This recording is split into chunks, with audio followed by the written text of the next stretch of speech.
আসসালামু আলাইকুম everyone, welcome back to my channel. কেমন আছেন সবাই? আলহামদুলিল্লাহ, আমরাও ভালো আছি। এত বিচ্ছিরি রকমের একটা গরম পড়েছে তা বলার বাহিরে।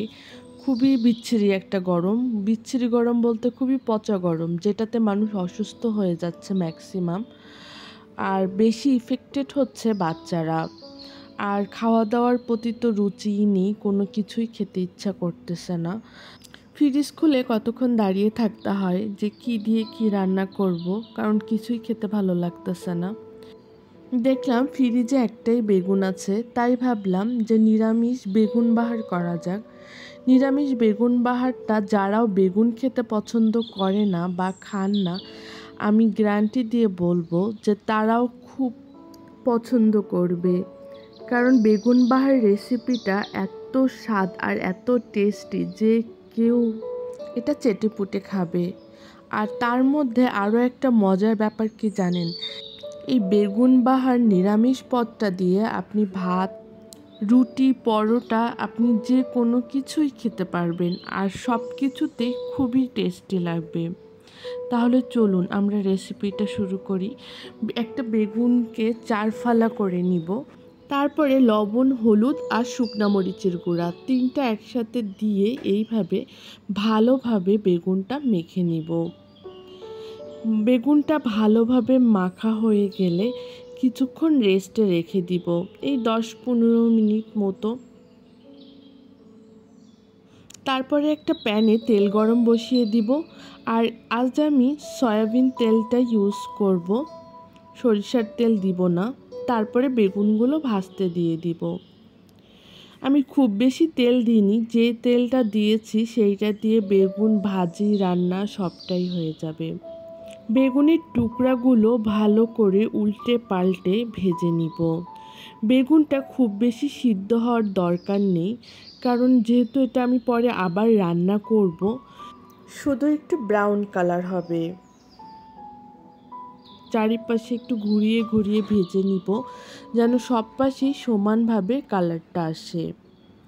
বেগুনটা আমি উল্টে পাল্টে ভালোভাবেই ভেজে নিব। ভেজে নেওয়ার পরে আমি বেগুনের টুকরাগুলো তুলে নিব।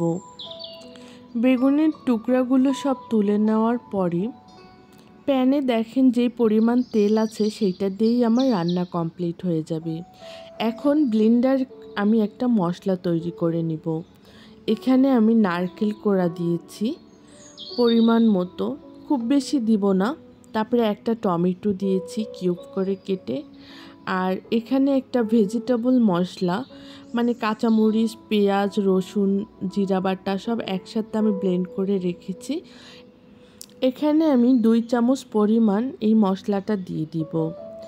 তারপরে লবণ আর হলুদটাও এখানে পরিমাণ মতো দিয়ে দিব। সাথে আমি কয়েকটা কাঁচামরিচও দিয়েছি। মশলাটা একসাথেই আমি ভালোভাবে ব্লেন্ড করে নিব।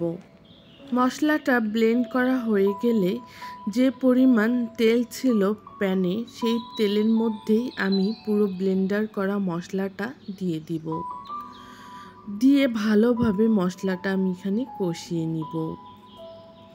আমার যেহেতু লবণ, হলুদ, ঝাল সব কিছুই এখানে দিয়েছি, আর বাড়তি কোনো মশলাই এখানে ইউজ করতে হবে না।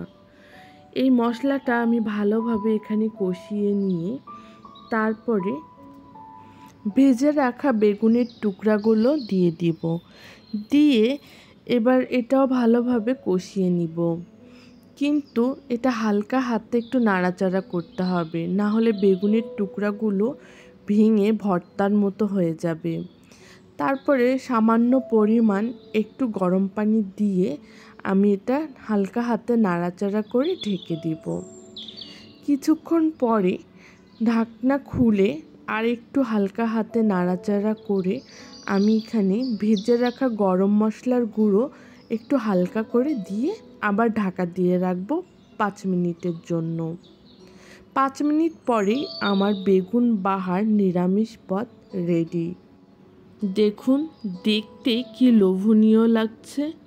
মাছ মাংসকেও হার মানাবে এই বেগুন বাহার। খেতে এত স্বাদ, আপনারা বাসায় অবশ্যই একবার ট্রাই করে দেখবেন। আর অবশ্যই আমাকে কমেন্ট করে জানাবেন আপনাদের কাছে এই রেসিপিটা কেমন লাগলো। আর যদি আমার রেসিপিটা ভালো লেগে থাকে লাইক কমেন্ট আর শেয়ার করতে ভুলবেন না। আর এখনও যারা আমার চ্যানেলটি সাবস্ক্রাইব করেননি তারা প্লিজ আমার চ্যানেলটি সাবস্ক্রাইব করে দেন। সবাই ভালো থাকবেন, সুস্থ থাকবেন। আল্লাহ হাফেজ।